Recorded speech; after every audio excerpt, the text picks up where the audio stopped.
Call the meeting to order.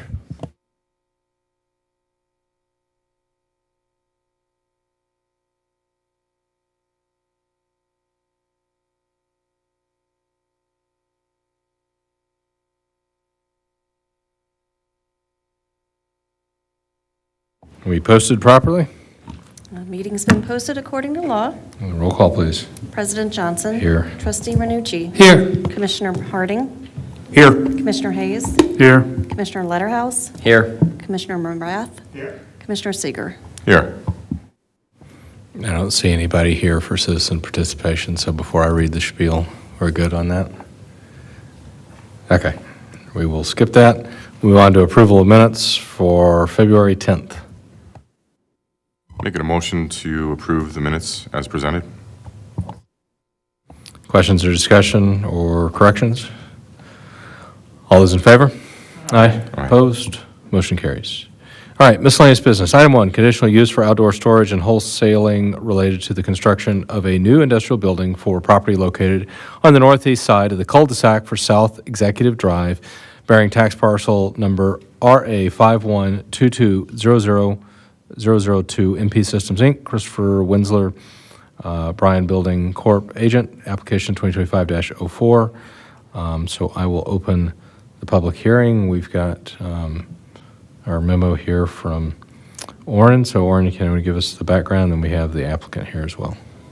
Sure. So as part of the proposed development of this new industrial building on this property, the petitioner is also requesting to have outdoor storage, which will be part of the daily operations. The outdoor storage area will be on the east side of the parcel. There's currently a drainage easement in that vicinity of the property, and I think the original plan was for that to be a swale, so the proposal as part of the site plan is to enclose that in a pipe, and then that will allow the area to be used for this proposed outdoor storage.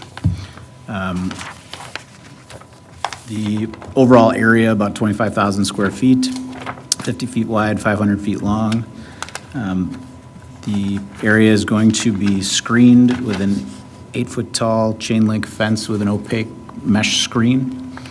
The petitioner has included some details in the site plan materials that we can talk about when we dig further into that, but in one of their detail sheets, they've provided a detail for what that would look like. And those are the type of screens that are attached with grommets to the actual fence. The layout will mean that the building itself is providing the screening on the west side of the property, and the fencing will be along the north, where there'll be a gate, along the east, and then also along the south. The petitioner has proposed landscaping kind of on the south end of that rear area of the building, and then at Foth's request, some additional landscaping along the north side of the drive aisle, or driveway into the parcel, because that will eventually be a corner side yard, if you will, or a second frontage. There is a reservation for a road on the north end of this parcel. We don't know when that road will be built, but because of that, it'll have greater visibility in the future, so they've accommodated by providing that additional landscaping in that area. The parcel does have, as part of it being a remnant farm field, a hedgerow on the east side as well, which is providing some additional screening. That screening is currently only to a farm field, which is in the town. The overall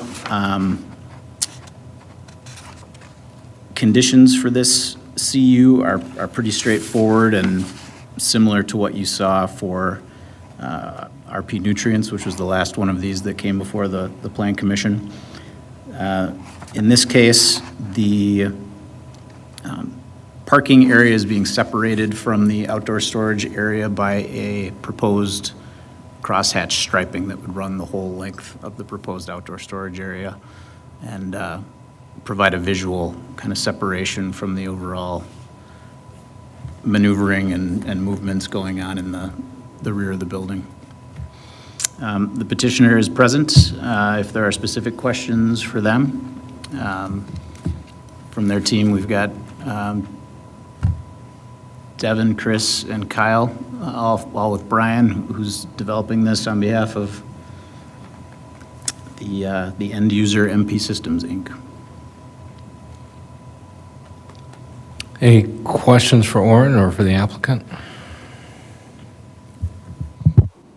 Thank you for choosing East Troy once again to continue to grow your business. We really appreciate it. All right. Do you have a question? I know that Orin mentioned that the drainage swale is going to be covered with parking now, or for storage, I think, is what it was. And the engineering to decide the sizing of the pipe that's going to be buried in there, I guess I have to ask the question because I just would like to know if the pipe is sized large enough so that we're not going to have a problem later. Sure. I'm happy to address that. I'm Chris Wensler with Bryan Building Corporation.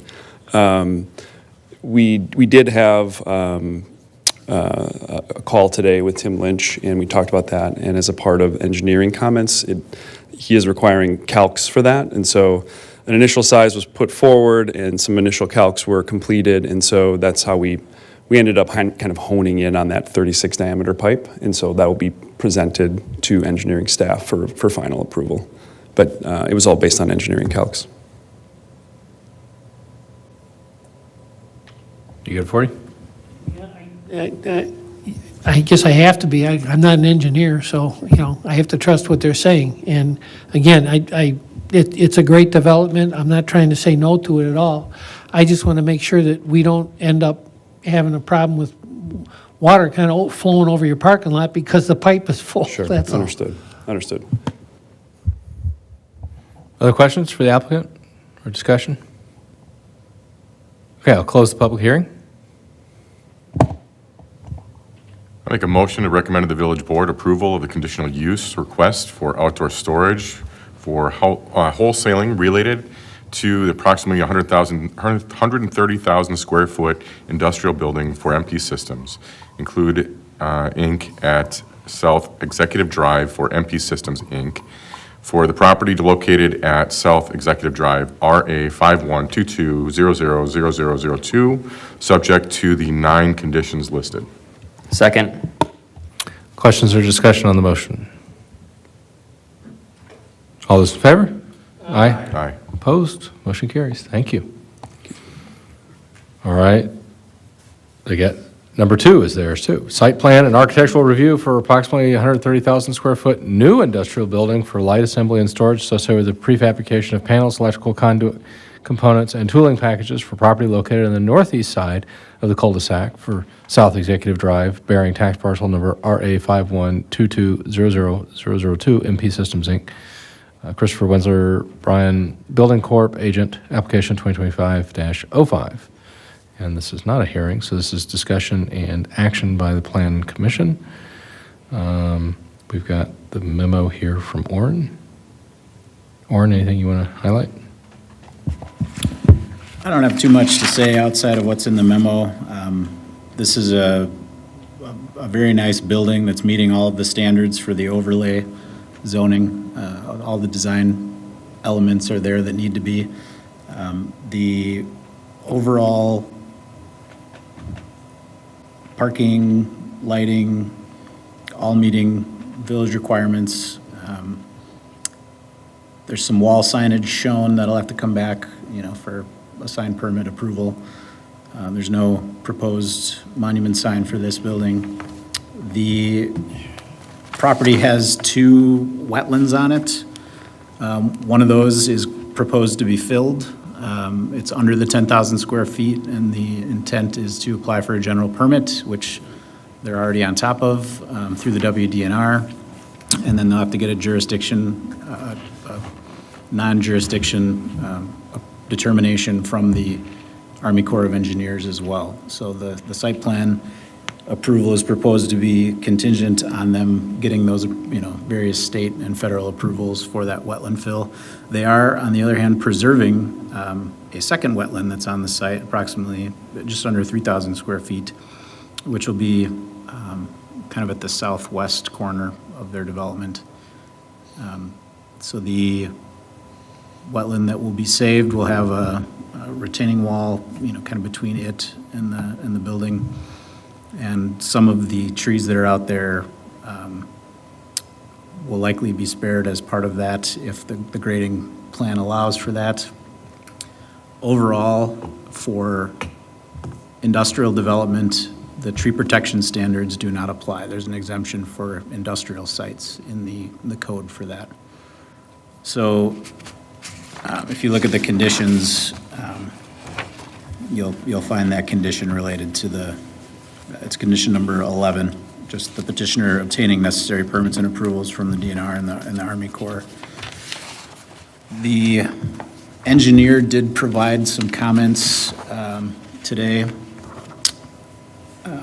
There's a kind of a boilerplate condition in here regarding the petitioner addressing all comments and concerns of the Plan Commission, planner, engineers in there as well. So one of these pertains to relocating the access driveway. And it says to shift the driveway into the future roadway reservation and center it within the reserved area.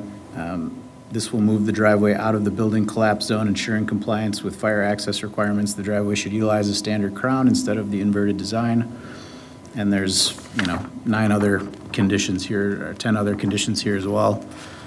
I just bring up the driveway one because it's something different than what's shown on the plans that are submitted. So if they end up doing that, I think the thought by the village engineer is that space is going to be paved for something in the future anyways. And so it wouldn't hurt for it to be the driveway in the meantime. And if that doesn't occur and they do the driveway as proposed on their submittal, eventually they would have to remove that and demo it when that road goes in anyways. And they're showing via their plans future connections to that road as is. If you look at the site plan that was presented, and some of the other plans in there will show a future connection at their 2 parking area access points at the front and at the back of the building. So I just wanted to point that particular condition from Tim out, and again, if there's any specific questions for me or from the petitioner, I'd be happy to entertain those. Questions? Orin, I had a question. I know that back when we set up the industrial park on Honey Creek, the number 3, that at that time, the DNR allowed us to kind of trade wetland areas. Of course, we didn't have there were a couple of small areas, and they wanted to use up the one area, but they said, well, if you make another area over here a wetland, then we'll let you do that. Is that essentially the same thing we're going to be doing here, or no? So I think one of the options when you're proposing to fill a wetland is to purchase credits and/or create, mitigation. So that may have been a conversation that took place regarding mitigating certain wetlands in a different location. That's not what's proposed here. I think for the general permit that's being, applied for, I think the reason for them having to do it is that there wasn't anything initially agreed upon for this particular wetland. Okay. I make a motion to approve the site plan of operation request for MP Systems, Inc. for the property located at South Executive Drive, subject to the 23 conditions listed. Second. Questions or discussion on the motion? All those in favor? Aye. Opposed? Motion carries. Thank you, everybody. Thank you. Let us know if you got more stuff. Happy to hear from you.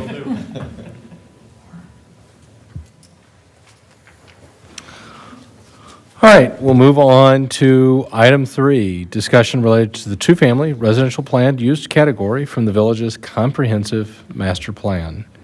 So we talked about this last month, and I think maybe even a little bit in January. So Oren's done some research here, and he's got some suggestions for us based on our conversation from last month.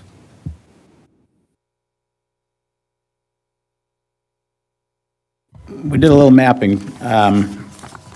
We got the data from Lynch for the existing land use plan, from the comp plan. This is map 5A. And what we looked at were these areas in and around downtown, again, which we had previously discussed. As a recap, there's a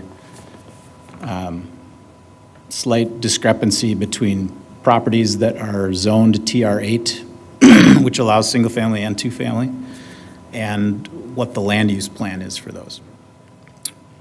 Most of those properties that are zoned TR8 have a land use plan category of single-family associated with them. And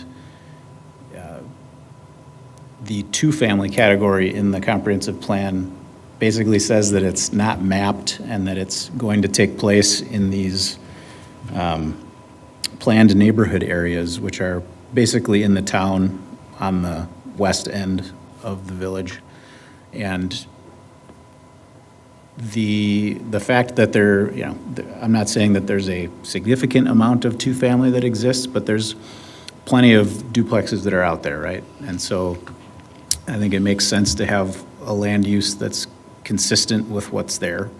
And so the proposal, again, was to create a new district that either allowed for single and two-family, both, or something, you know, that acknowledged the unique character of the neighborhoods in and around downtown and was unique to that area.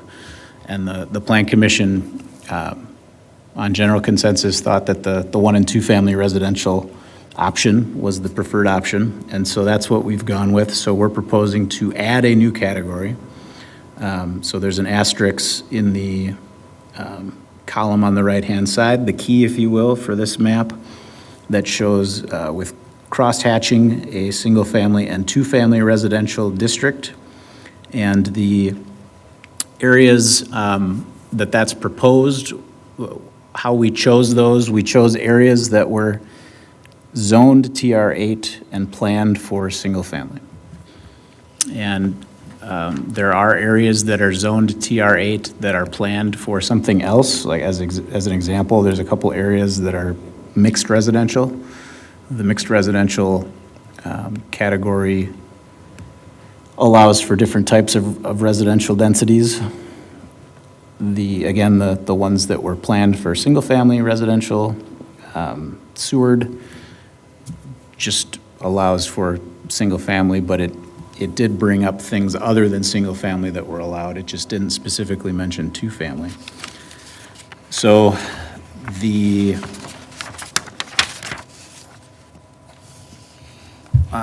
areas that you see this are, again, in and around the downtown, north of downtown and west of downtown primarily. There's a little bit south. So with the color scheme of the map, the way that it is, it was difficult to convey it without the cross-hatching. That's the reason for the cross-hatching. Coming up with another color that was a slight shade different. 4 different shades of green. You wouldn't have been able, you wouldn't have been able to tell. So that's the method of how we kind of went about proposing the change to the map. It's hard to see at 8.5 by 11. You kind of got to zoom in. We could do a zoomed in area of downtown as a separate map. That's not uncommon for downtown areas for communities as part of the comp plan. Well, that's just the whole map at a larger scale. So it is easy, it would be easier to see at poster size for sure, but, The downtown's on the right-hand side there, see it? oh, the little inset map? Yeah. Yeah, but, so I'm saying we could do a whole page though, Yeah. that would just be the downtown, make like that sense. inset map Yeah, though, yes, makes sense. yes. I think that some of these wouldn't be captured in that, though, if we're looking at trying to showcase what we're talking about as far as this new category with the single-family and two-family areas. I mean, that really extends out pretty far down division, almost to 20. Right. So I those- understand the idea of the map, but if we're looking at utilizing it for this purpose of the single-family and two-family, I don't think it'd be captured. So if a parcel is currently zoned two-family, you can still do two-family there. And if the land use is something that allows a different mix of housing other than single-family, like that mixed land use. Yeah, that's not what I'm saying. I'm just saying that for the creation of that map that you and 40 were just having a discussion about. Oh, yeah. I'm saying that would be difficult. If Oh, we're it would be, just it doing wouldn't this- include all the scope of Exactly. the area, yeah. If we wanted to have that included. Sure. Yeah, if it was just downtown, it would only capture some of the west and south probably, and probably not any of the areas north. I like what you've done with it. I like the idea of utilizing a pretty good chunk of property to allow for those uses in those areas. Makes a lot of sense to me. Yeah, the difference is, it's just allowing that by right, one way or another, and that means that the zoning still prevails, but the plan is either of those would be fine. So it is a little more permissive than what is on the books today, but that's the direction that things are going nationally, is to help solve the housing crisis. What do? You try to make things more permissive rather than the other way. So this is kind of a small step in that direction, but I think it at least accommodates the resident that approached us and makes sense from just a sound planning standpoint as it addresses that discrepancy that I mentioned earlier. So that was my question, Orrin. I thought at one point you and I were talking about this, and you said that one is not identified with this new land use? Right, so this provides the opportunity, but we did not include that specific parcel because it isn't currently zoned TR8. So the person that brought this to our attention, the resident, inherited a piece of property that's larger than required for the TR8 district. So they could technically, if they rezoned it to TR8, they could split it in two. But it was planned for urban single-family. And so and the land use didn't exist for two-family. That was one of the things, and I was like, oh, there's no two-family. Wait a minute. We have two-family. What are those planned? Oh, they're planned for single-family. Okay. That's kind of a disconnect, right? So that individual would have to come back and propose a text amendment, or, a land use plan amendment and a rezoning to accomplish their goals, unless the Plan Commission wanted to include it as part of our map. But it would, I think there was another parcel in between them and the area that we've I don't think that's going to be a big hurdle for them to come back and have that switch over to TR8. I think the biggest ask of them was that, well, could there be an opportunity for me to come ask for this? And this provides that, which is more than they had before. They're going to have more direction now after this instead of guessing. Right. Yeah, I think just making, just back to the property in question, just making sure we have a path forward, and so it sounds like that's Yeah. what we're giving them here. Absolutely. So the direction I'd be looking for would be for us to come back with a formal amendment proposal and to have a public hearing on this. And because it's the comprehensive plan, there's a specific notification requirement for such amendments of 30 days. So it might not, or the class 1 30-day notice means like it might not be for our next meeting. It might be the meeting after, but that would be the direction I'd be looking for. Do you want a motion to that, or? Yeah. I'll make a motion to direct staff to put together and post the Class 1 public hearing notice to make this adjustment to the comprehensive plan as we've discussed here today. Second. All right, questions or discussion on the motion? All those in favor? Aye. Opposed? Motion carries. Thank you. All right, item 4, discussion related to the number of access points allowed on any street frontage adjacent to any lot. This is follow-up to our conversation last meeting about driveway changes that the schools wanted to do at the middle school.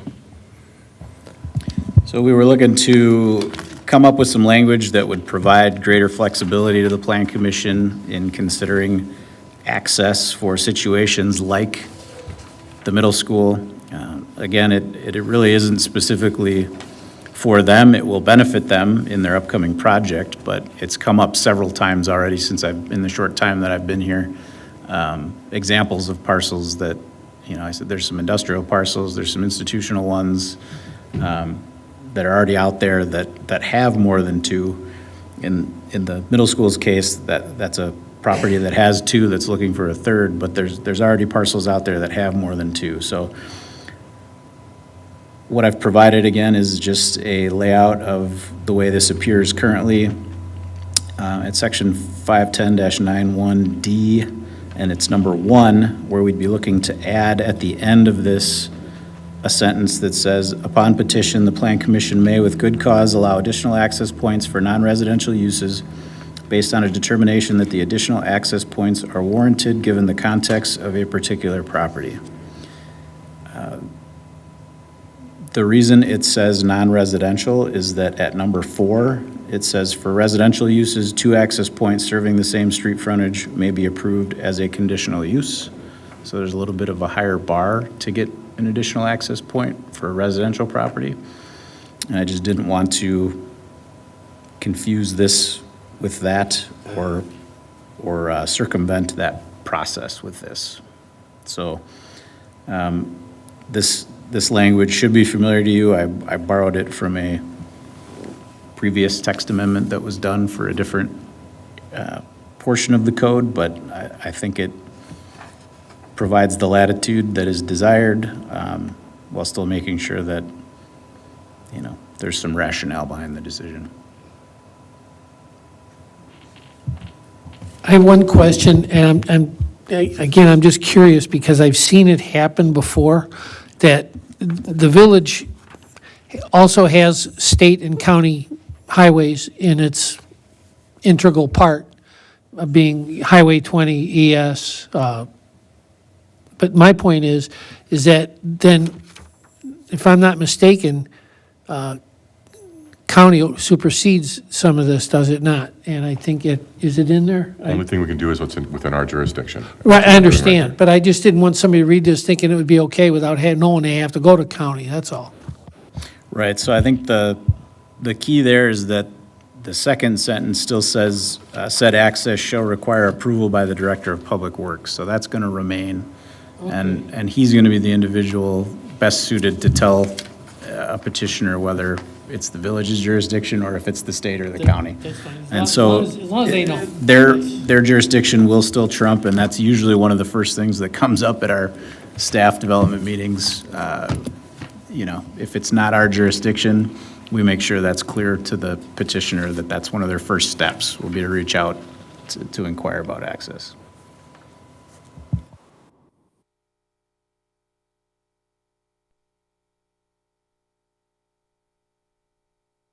I was just asking about the preferred alternative.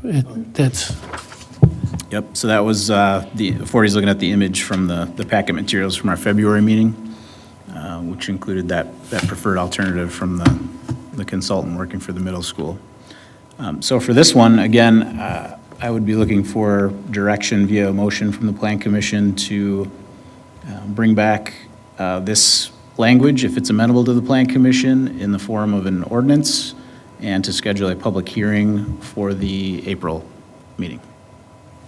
One more quick question, just, I guess, we had a brief conversation about traffic control with this with the situation that is creating this amendment here. Should we have any language, or is that, would that fall again under the approval of the Director of Public Works about like any requests that we'd have around traffic control? Like, is this going to be a 4-way stop or, things like that? I think that language that said access needs approval of the Director of Public Works provides the opportunity for that. I mean, he could recommend that something go to the committee that looks at that, if there was going to be something added on a village right-of-way. Also, I guess the language in the new text that states, you know, if the access is warranted, given the context of a particular property, you know, hopefully our discussions would include the context of that property like they did in the example for the middle school, where we actually talked about what was on the ground today and how that could be impacted by an additional access point.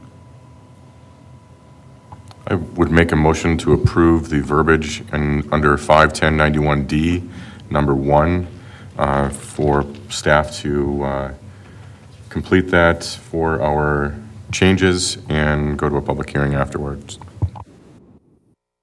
Second. Questions or discussion on the motion? All those in favor? Aye. Opposed? Motion carries. All right, we're on to recommendations for future agenda items. Tiny homes as accessory uses in residential zoning districts, revise application requirements for rezoning petitions, potential regulations, information related to front yard setbacks on side-loaded homes. Anything else anybody wants to add for future agenda items? All right, our next meeting is April 14th at 6:30, and I move that we adjourn. All those in favor? Aye. We are adjourned. Thank you.